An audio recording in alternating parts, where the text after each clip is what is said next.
Olá, pessoas que assistem meu canal, tudo bem com vocês? No vídeo de hoje eu gostaria de prestar uma singela homenagem ao professor Olavo de Carvalho, que nos deixou no dia 24 de janeiro. E eu tava pesquisando mais sobre a vida dele e como a mídia, né, a mídia tradicional, a mídia padrão, tem dificuldade de admitir que ele era um filósofo, né? É lógico que ele era um filósofo, ele passou muito tempo da sua vida se dedicando ao estudo da filosofia, formulou alguns conceitos muito importantes, formou muitas pessoas e mesmo assim a mídia chama ele de guru do bolsonarismo, né? Isso é extremamente ridículo, mas deixando essa parte de lado, eu gostaria de deixar minha singela homenagem fazendo um resumo dos seus principais conceitos, né? Por isso eu estudei bastante para fazer esse vídeo e espero que vocês gostem. Então, o primeiro conceito que eu queria falar com vocês aqui nesse vídeo é sobre a paralaxe cognitiva. O que seria isso? Paralaxe é um deslocamento, né? Então, cognitivo relacionado a um pensamento, cognição. Então, seria quando os filósofos, as pessoas em comum, elas formulam um tipo de pensamento saindo da sua própria realidade, tá?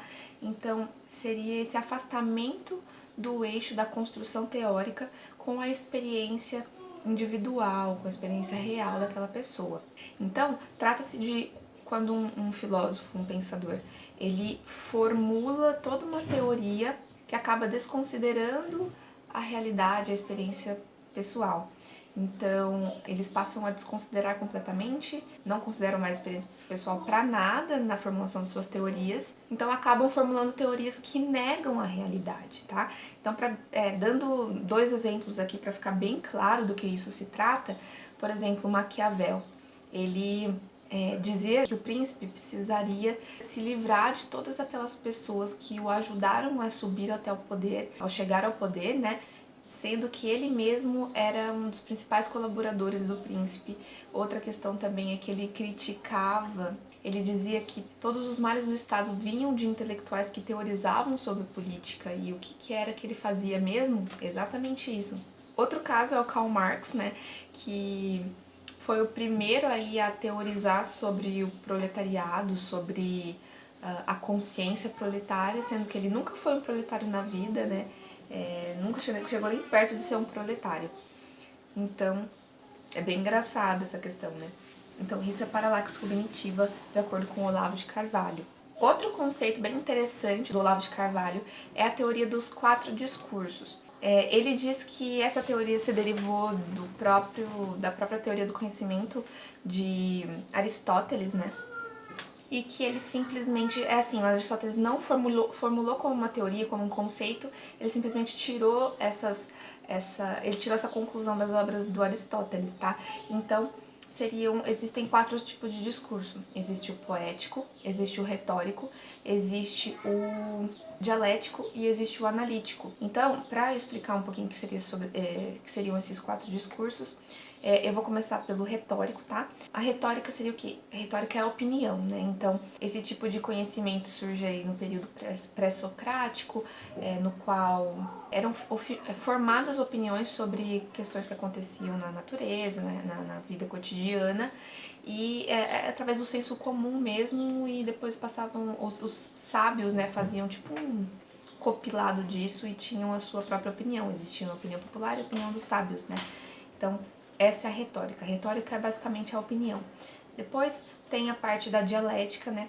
A dialética, ela já é... Então, seria isso. A dialética seria a formulação de um conceito através de um consenso de opinião dos sábios, né? E a parte analítica seria o que a gente conhece como um método científico, que é quando você reduz uma parte, né, dessa realidade e observa ela de fora, né, através de análise constante sobre aquele fenômeno em específico, tá? De acordo com o Olavo de Carvalho, essa parte, né, o conhecimento analítico, ele é o menor de todos os conhecimentos. E ele foi muito criticado por isso, porque falavam que ele era contra o método científico, sabe? Aquele blá blá blá todo. E não é exatamente isso. Para explicar isso, eu vou falar sobre o conhecimento poético, né, que é o outro discurso, que seria a maior parte do conhecimento, só que também ele está mais longe de ser provado na realidade, que seriam os conhecimentos que vêm dos mitos, conhecimento do ser, conhecimento do universo, conhecimento de Deus, né? É todo aquele conhecimento que forma um conceito de homem, é o que contém todo o conhecimento, entende? Então, essa parte é realmente muito difícil de ser provada, mas é o que detém a maior parte do conhecimento, mesmo que inacessível. Então, ele foi muito criticado por isso, por conta, você não acredita na ciência? Não é isso. Ele diz apenas que a parte do conhecimento analítico, que seria o conhecimento científico, é muito ínfima frente a todo outro mundo de conhecimento que a ciência não consegue alcançar. Então o Olavo mostra que todo conhecimento é conhecimento e que a gente não pode colocar como mais importante apenas uma parte pequenininha, que é o conhecimento científico, porque ele é simplesmente detalhe do detalhe. Então a maior parte do conhecimento do mundo não pode ainda ser provado através do método científico, e isso não quer dizer que essa maior parte não é importante, muito pelo contrário, ele é muito importante, e por isso a gente busca até hoje a verdade. Não é porque a ciência ainda não provou que não seja verdade. Outro conceito do Olavo de Carvalho é o conhecimento por presença. O que seria isso? Um exemplo de fácil entendimento é você pegar uma teoria que é exatamente o oposto. Então você pega a teoria kantiana, que diz que nós podemos pensar nas coisas sem mesmo conhecê-las, né? E o Olavo diz que a gente também pode conhecer as coisas sem pensar nelas antes. Não é porque você ainda não refletiu sobre alguma coisa que essa coisa não exista. Existem várias coisas, existe percepção, existe intuição, existe reflexão, né? Racionalização. Algumas coisas você vê e intuitivamente você conhece, né? Você não precisa ficar refletindo naquilo.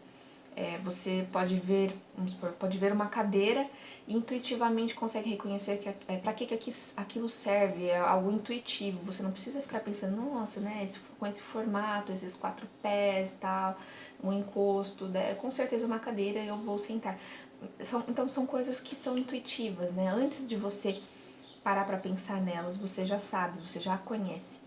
Porque isso faz parte da unidade que é o ser humano e o espaço, né? Eles estão em unidade. É a própria presença daquilo que se apresenta, né? Que diz o que aquilo significa. As pedras preciosas e outras pedras, elas mesmas dizem quem elas são. Tem umas que parecem ser pedras preciosas, mas elas não são, né? Mas existe o diamante, existe o ouro. Elas por si próprias, por existirem, elas carregam o seu significado.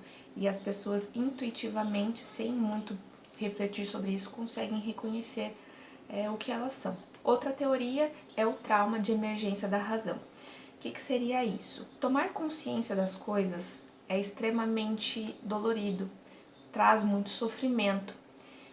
E até isso pode ser explicado porque muitas pessoas não buscam o conhecimento verdadeiro, porque elas não gostam de sofrer. Mas buscar a razão, buscar o conhecimento traz sofrimento porque é uma cisão que acontece, né? É um machucado que acontece na nossa consciência, porque ela separa tudo aquilo que você já tinha acreditado antes, separa para uma nova realidade. Você precisa construir algo novo a partir daquela nova descoberta e abandonar grande parte daquilo que você acreditava, reconhecer que estava enganado em algum momento, né? E sofrer na inteligência faz parte do homem que é inteligente e consciente. Um homem que deseja, que busca a coerência, que busca a verdade, sempre vai passar por esse tipo de trauma. Por isso é importante pensar nessas coisas, nas coisas do mundo, tentar resolvê-las, tentar elaborá-las mentalmente. E é importante sofrer intelectualmente com elas. Um homem, ele não pode melhorar a não ser que seja na sua consciência. E ele melhora à medida que ele é capaz de lidar com esse sofrimento da cisão. Então são traumas na razão que precisam ser curados para que a gente possa de fato confrontar a realidade em relação aos nossos próprios desejos. Tem coisas que a gente queria muito que fosse verdade, mas não é. E a gente precisa cuidar desses traumas, cuidar desse sofrimento para poder realmente lidar com a realidade. Eu acho muito bonita essa teoria dele, esse conceito. E eu selecionei mais o método de confissão, né? Eu até pensei em trazer aqui a teoria das 12 camadas de personalidade, mas é uma teoria muito grande que, se vocês tiverem interesse, eu posso pesquisar melhor e trazer esse conteúdo num vídeo só. né? Eu acho que é um conteúdo denso o suficiente, que não dá para ser tão resumido assim. Então eu trouxe o método de confissão, né? Esse conceito de método de confissão, que é quando o indivíduo confessa para si mesmo aquilo que ele já sabia em certo grau, mas que quando você coloca em palavras, né? Quando o indivíduo dá forma linguística para aquilo que ele está sentindo, para aquilo que ele já pensou, isso se materializa e não fica simplesmente como uma ideia inteligível, né? Pode ser que a pessoa tinha pensado, sentido alguma coisa, mas ele não estava tão ciente até então.